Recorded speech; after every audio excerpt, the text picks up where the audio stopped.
Welcome to Belly Dance Alchemy, a captivating blend of the best elements of career and professional development and the magic of belly dance. I'm your host, Kelly Nottingham. Ready to make your day job sparkle and your dance life grow in new and inspiring ways? Well, let's see what we can brew up. Hello, wonderful listeners. Many years ago, my boss at the time was scheduled to speak at a local nursing conference meeting. Now, 2 days before her session, she called me, barely able to croak out that she had a bad case of laryngitis, and she needed to ask a favor of me. She obviously would not be able to do her presentation because she could not get any sound to come out of her mouth. So she called to ask if I'd be willing to cover for her. She had the presentation written and ready to go, so she emailed it to me, and we went through it over the phone, so that I was clear on what needed to be said and what the presentation was all about. Now, it was a topic that wasn't overly familiar to me at the time. This was a while back, at least 13 years ago, and the topic was cultural awareness in healthcare settings. So this was, becoming a really important and honestly challenging topic to facilitate at that time. So we discussed the presentation, and she croaked out a big thank you, told me where to show up and when to show up, and said that she would put me in touch with the organizers so they could get in touch with me directly. Now, by this point in my career, I had been doing training and development for years, and I was used to presenting to groups in my workplace, groups ranging in size from, a handful of people all the way up to a fairly good-sized auditorium full of maybe 100 to 150 people. So I wasn't particularly nervous about the overall idea of public speaking, but I will say there was a little bit of nervousness because this was a new venue, a new audience, and a new topic, but I kind of felt like I could handle it. Now, on the morning of the event, I got dressed and I drove to the location of the event, this meeting. And I guess in my mind, I had been thinking that this was just like a small chapter meeting for some local nurses in the city that I was living in Georgia.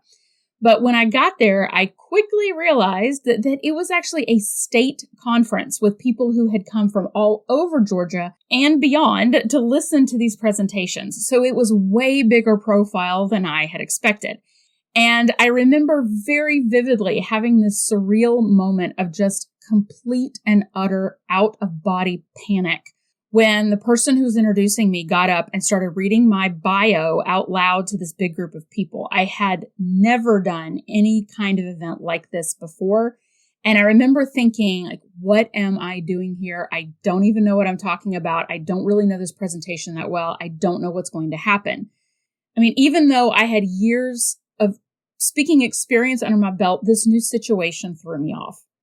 Fortunately, because of my previous experience, I was able to deal with the fear and anxiety and that out-of-body numbness that comes with sort of the shock and panic of dealing with something new. And I was able to get myself back together. I took a deep breath. I smiled at the audience as I walked up to the podium, jumped in with my first intro sentence, and then asked them to pair up with their neighbor and answer a question. And while they chatted for a minute, I took several more deep breaths and then proceeded with the presentation. Now, it ended up being a great success, enough of one that they actually invited me to do the same presentation at their national conference, which was yet another whole new experience and intimidation being in a ballroom with 500 people, but it turned out to be super fun. So the reason I'm telling this story is twofold. First, it's not unusual at all, even if you have experience speaking in public, to still have moments of nerves, especially when the situation is new or different somehow. The fear of public speaking is called glossophobia, and I love that the literal translation of that word means tongue dread. That just cracks me up. Fear of public speaking affects over 25% of the population, according to some estimates, and that's the serious phobia side. That's not even counting the people who just get really nervous. So if this is you, please know that you're not alone. The second reason that I share the story is also to let you know that fear of public speaking is something that can be managed and potentially even overcome. I think a lot of people shut themselves off from the possibility of ever being able to do public speaking. And so they hold themselves back from expressing opinions at work, either online or in person, from giving a toast at a friend's wedding, or from sharing ideas at a social gathering, or inspiring listeners at a charity fundraiser to try to raise money for a good cause, whatever the case may be. That fear of public speaking can keep you feeling small, it can keep you quiet, and it can literally and figuratively steal your voice and ideas from the world. So today, we are going to be talking about 4 practical approaches you can do to help conquer your fear of public speaking. Number 1, know your purpose and keep it in mind. Now, whether you've been asked to say a few words at your niece's bat mitzvah, or you're going into a work meeting where you know you're going to need to speak up for yourself, it's critical to know your purpose, why you're saying something in the first place. Now, your purpose could be to educate, it could be to influence, it could be to point out a problem, or maybe to show support to someone else. Whatever your purpose might be, that purpose becomes your mission while you speak. No matter if you're only saying 10 words or whether you're doing a 2-hour-long speech, your purpose is the foundation of what you're trying to get across. So before you start to open your mouth, think through, what is your purpose? What do you want to accomplish with the words that you're getting ready to speak? And if you aren't sure that you have a purpose with what you're getting ready to say, maybe it's not the time to say anything. So for example, let's say that you've been asked to lead your next team meeting because your leader will be out of town. Your purpose is to share information with the team, to make sure that they understand that information, and to collect questions from the team to give back to your leader after the meeting. You know what your purpose isn't? To be the center of attention, to be perfect, to perform, to dominate the conversation, and to keep yourself on track during the meeting. To keep that purpose in your mind, you can write your purpose at the top of your copy of the agenda. Share info, check for understanding, gather questions. Doesn't that suddenly feel better? Doesn't that take some of the pressure to be perfect or to perform off of the situation? Ah, yes, the power of purpose. If you're doing a more formal speech, your purpose can be to educate on these 3 key points, and you keep those 3 key points in mind and at the top of your speaker notes. See, it's pretty straightforward, but it is something that's very easily overlooked. So knowing your purpose or your big why leads directly to our next tip. Number 2, focus on your audience. I remember hearing some public speaking advice a long time ago. Imagine your audience naked, or in their underwear if you want to keep it PG-13. So personally, this doesn't work for me. I'm not saying it won't work for you, but here's my philosophy on it.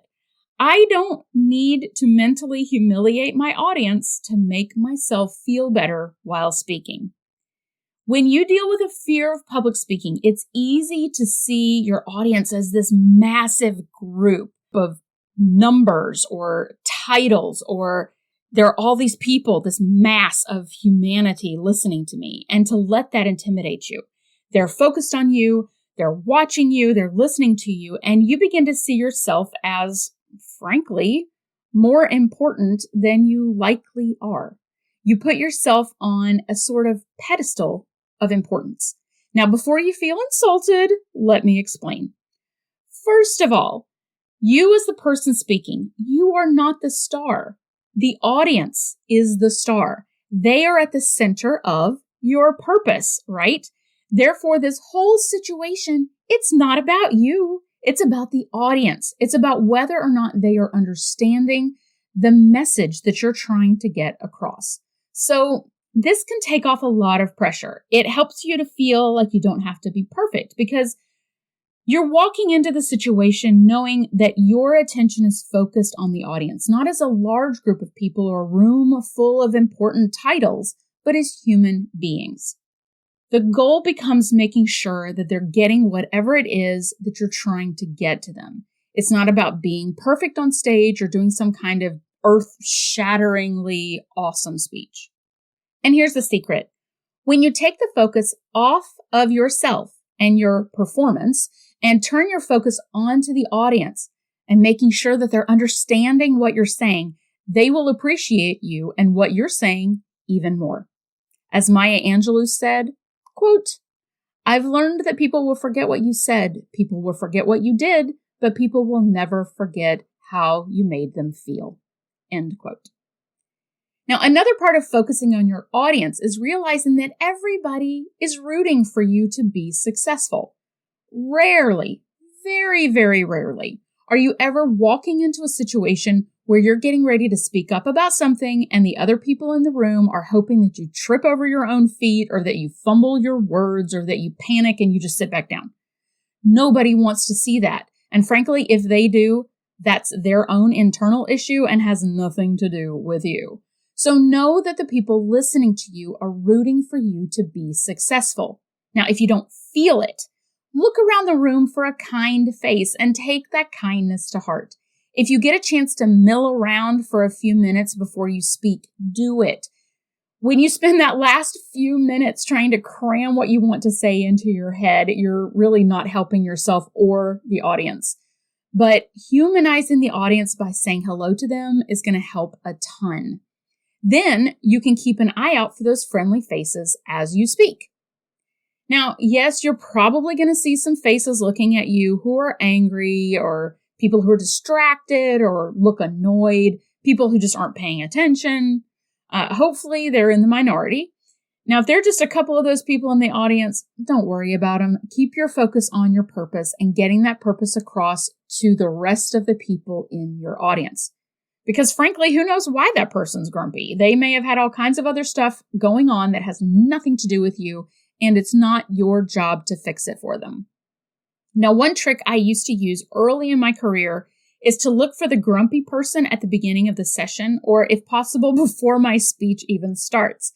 And if I'm going to be facilitating a really contentious team meeting, I sometimes will still do this. I glance around the room and pick out the person that I think is going to be the grump. And as I look around the room while I'm speaking, I can use that as a little bit of a game with myself. Like, is that person looking grumpy now? If so, then yay, I guessed right. Well, if they're not looking grumpy, then great. They're enjoying the session. So it's a win-win either way. And it can help alleviate some stress over seeing those occasional bored or unhappy people. Number 3, practice, practice, practice. Practice saying your thoughts out loud. Practice saying what you want to say in front of your dog or a willing friend. Practice using your technology while you talk. Practice talking while using your notes. Practice your presentation out loud and say the words out loud. I know that it will feel silly, and when you're giving your wedding speech to your dog, you're going to feel ridiculous. But actually saying the words out loud will help you to catch where something maybe doesn't make sense, or you have a hard time enunciating a couple of words in succession with each other. Maybe you want to change the wording on those. Practicing out loud helps you realize where you may be getting off on a tangent. It will help you figure out maybe where you need to repeat your key points again, and then you add those spots back into your notes. It's especially important to practice telling your stories or anecdotes if you're using any, because you want your stories to feel conversational. So practice telling the stories out loud until you feel comfortable with them. And if you have a friend who's willing to be your practice audience, use that opportunity. It's so beneficial to your practice to have a face to look at. If you're using any technology, slides, a clicker, a microphone, virtual presentation software, practice with that too. Get a friend to log on to the virtual presentation software if possible and practice that way. Now, I strongly recommend having notes, even if you're doing something quick. Let's say you're just jumping in to share a point of view in a meeting. Even then, it's helpful to have just a couple of quick words written down in front of you so that you can remind yourself of what you're trying to get across, your purpose. In a longer type of public speaking environment, let's say that you're, again, doing a speech at some kind of event, notes are still going to be extremely helpful for you. And this is where the idea of practicing your presentation with your notes is going to come in super handy. Because you'll find the more public speaking you do, the easier it gets. And the more easily you're going to be able to understand what kind of notes you really need for your best presentation. Now, there are some people who love to use outlines. Some people will work very happily off of having a broad outline and they know, this is roughly what I'm going to say and they can just improvise from there. Whenever I'm doing a presentation for the first time, I actually normally like to have a fairly decently written script typed out. And I'll highlight throughout the script the keywords that I want to make sure that I bring up. And those keywords are memory cues so that I can see the word or the highlighted phrase when I glance down to my notes. And I know that I need to make sure that I'm not skipping over that. As I do the presentation or the speech multiple times, I find that I'm often able to simplify my notes down to an outline form. Or even honestly, just a few key phrases so that it's easier for me to just quickly skim and know what I need to say. The challenge with having a full script written out is that it's very easy to fall into reading mode instead of actually talking to your audience. Reading your presentation or your speech is a really easy way to lose your audience quickly. So, okay, you have notes, but it's not enough just to have notes. You need to practice with your notes. As you go through what you're going to say, you can make extra notes on your notes if you tend to go blank in one spot or you forget to include something or if you need to mention that people should look at their handouts or whatever. I also like to set a timer when I'm practicing my presentations or speeches and jot down the time in my notes. Now, this is especially important if you're doing something where you have a limited time frame. A lot of times at conferences, you may not know this, but you'll actually have somebody sitting in the front row who has these little flashcards that they'll hold up that say, you have 15 minutes left, you have 5 minutes left, and you're out of time. So that way you know as a speaker without looking at your watch or your phone that your time is winding down. But if you have a 50-minute time slot, you don't want to get 45 minutes in and realize you've only gotten through a quarter of the content that you wanted to cover. So this has been a trick I've used for many years. It's actually writing down the time where I should be when I get to that page in my notes. So for example, 10 minutes in or 15 minutes left, and I'll write that at the top of my notes in a different color and usually circle it so I can glance up at the clock or make sure that I'm still running along the timeline that I need to. This is also a good way to psych yourself up because when you see the 5 minutes left in your notes, you know you're almost done. Now, one last thought about notes before moving into our last section. The vast majority of the time, we'll have the ability to have our notes with us while we speak, unless you're maybe doing like a TED Talk, right? If you aren't used to practicing with your notes while speaking, you might not realize how clumsy you'll feel when you're nervous or how easy it can be to get onto the wrong page. And this is honestly why I always recommend that you do not use a handful of index cards for your speech or presentation. It's just way too easy to drop them or end up shuffling them out of order. And the last thing you need is something else to worry about. Paper works great. If you'll be near a podium, you can put your notes in a pretty binder or a folder, or for my Australian friends, a lever arch file. Okay, now on to our final tip for this episode, and it is a big one. Number 4, identify what scares you and plan for it. Naming your fear very specifically and planning for it is so important to help manage your anxiety. But even if you aren't feeling super nervous, deciding on your plan B is always a smart idea. Sometimes I even have a plan C too. And honestly, I've had to resort to that plan C before when things just completely did not go as expected. So what are some common fears? One of the big ones is going blank. We've talked about having your notes already. So this will help a lot with that fear of just standing up in front of a group and going completely blank. Another technique I mentioned in the beginning of this episode is something I did at that nursing conference. If you're nervous that you're going to go up on stage or you're going to get in front of your audience and you're really concerned that you're just going to completely freeze and not remember anything that you're supposed to say, memorize the first sentence or two of your presentation and have your notes available with those first couple of lines written out so you have them there to fall back on. Once you get through those, if you're still feeling terrified, have a question that you can ask the audience, like a reflection question. If you're in an in-person setting, you can always actually have them turn to each other and answer the question with the person sitting next to them. If you're online, you can ask them to think about a time when, or you can ask them to write their answer in the chat. This was a technique that I used for a while to help me with those initial nerves until I got past this point in my public speaking fear. I would get up, I would introduce the topic, and then I would ask them a question. And then I would let them talk for a couple of minutes to each other. Once they started talking to each other, the pressure was off of me for a minute. So I could breathe a little bit. I could recollect myself and say, okay, I got through this first little bit. This is going to be fine. Take a few deep breaths, relax, and then you jump back in with the rest of the presentation. It's kind of like planning to improvise, if you will. If you don't need the question at that point, that's fine. You can use it later on in your speech, or you can just not use it at all. But it's good to have a couple of those broad questions in your back pocket. So what's another common fear? How about technology not working? Yeah, this happens to everybody. People tend to be pretty forgiving of technology not working, especially nowadays that we're so dependent on it and it becomes so common to see people struggle with technology issues. Where people get impatient or irritated is when the tech issue completely derails the entire presentation or speech.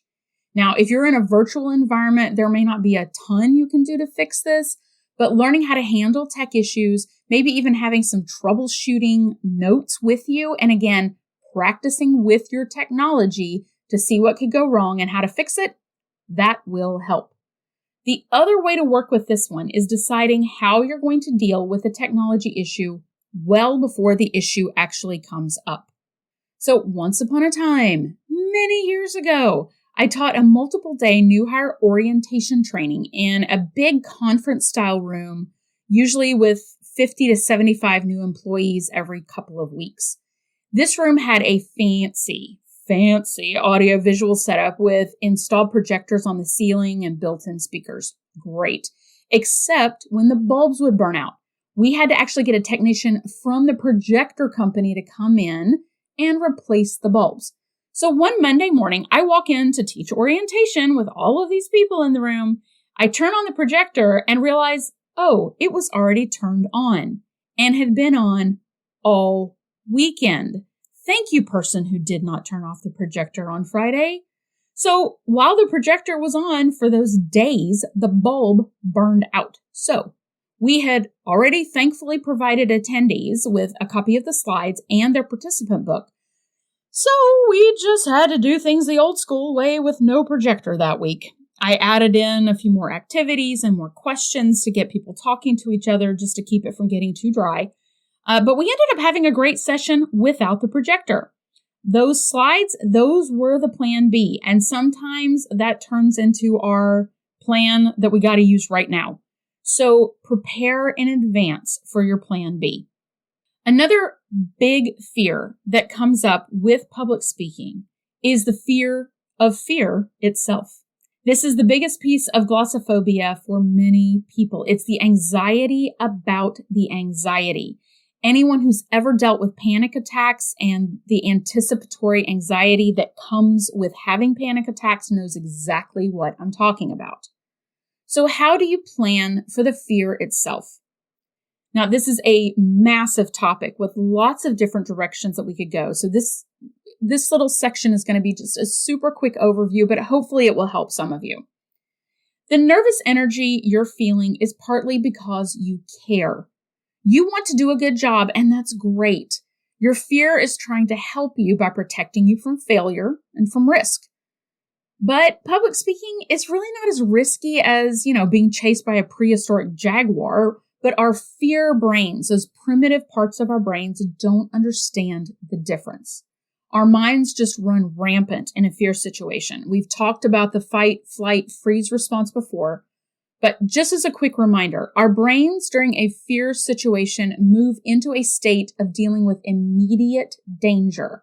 And it has a hard time refocusing on longer term stuff or on the fact that we're not being chased by a woolly mammoth or a saber-toothed tiger or something. So one trick that can help us out here is to write some reassuring things in your notes to help calm your brain. Now, you want to obviously put these in a spot in your notes where you're not going to say them out loud. You can put them in a different color if you need to. But you can say things like, write things down like, I will survive this. Or one of my favorites, this will be over in 45 minutes and I can move on with my life. If you're worried about the pre-speech brain dump, what we talked about a few minutes ago, where you literally just can't remember anything, including your own name or what you wanted to say, this is where you can go back to your notes then. Now, while our minds are going overboard, our bodies are also responding to the fear by doing all kinds of exciting things like nausea, or feeling lightheaded or dizzy, or heart palpitations, or muscle cramps, or tightening in our muscles, or sweating, or hyperventilating, dry mouth, shakiness, jaw tension. So first of all, know how your body tends to respond in anxiety situations and plan for it as much as you can. If you tend to get a very dry mouth, you can take some mouth moistening spray with you. Did you know that exists? It does.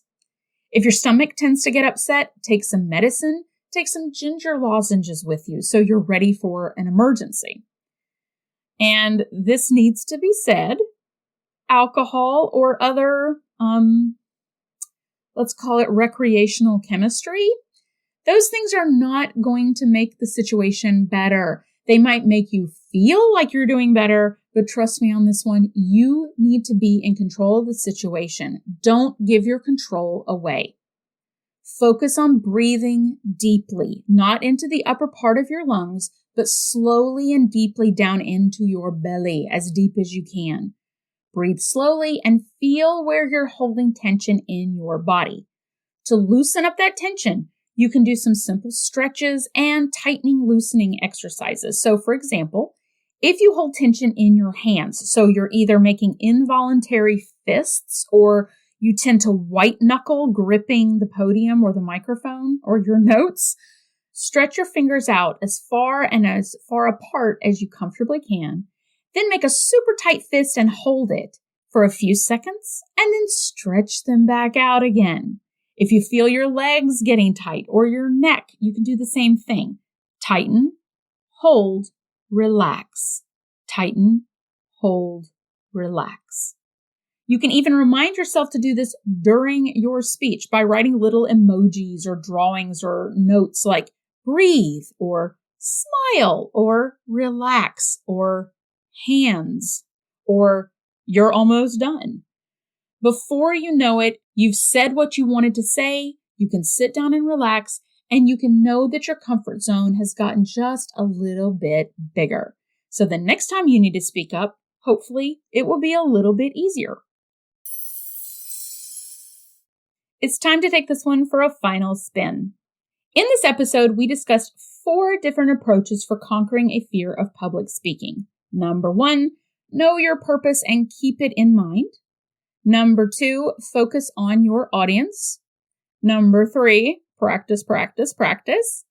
And number 4, identify what scares you and plan for it. Now, if you deal with a fear of public speaking, I want you to find a low-risk opportunity in the next week to speak up in front of other people. Maybe it's sharing an idea in a meeting. Maybe it's offering to present at a meeting. Whatever it is, take a step out there, because here is a key truth. Experience expands your comfort zone. Sitting there trying to plan so everything is perfect, overthinking about it, worrying about it, those things don't actually expand our comfort zones. They're just giving us an illusion of doing something productive. But there comes a point when the best way to build our skill is to do the thing. So find an opportunity to do the thing this week. Thanks for listening, everybody. Talk to you soon. If the pandemic lockdown has made you aware of some major changes you want to make in your career or dance life, I can help. Maybe you realize you hate your current job, or that you're holding yourself back from making a big life change that deep down you really want. Now is the time to start building momentum for the future. I've spent my career in professional development and training at Fortune 100 companies, leading training initiatives and coaching people from frontline employees to executive level leaders to improve their relationship to their work, their colleagues, and themselves. If you think some non-judgmental support and gentle nudging would help you to get going, give me a call to discuss one-on-one coaching and consulting. If your organization or company is ready for an injection of new ideas, energy, and practical tools to improve company culture and efficiency, let's chat. I have off-the-shelf workshops ready to bring to your organization on topics like effective communication, change management, presentation skills, and a suite of leadership development workshops, just to name a few. Custom workshops are also an option. For a 30-minute complimentary consultation, email me at bellydancealchemypodcast@gmail.com, go to bellydancealchemy.org, or reach out to me on LinkedIn or via the links in the podcast notes so we can see if I'm a good fit for your needs. Well, thanks for listening. If you like what you hear, please subscribe to this podcast and share the magic with your dance friends. If you want more, you can sign up for our mailing list at bellydancealchemy.org, or you can email me your suggestions and feedback. I would love to hear from you at bellydancealchemypodcast@gmail.com. Bye.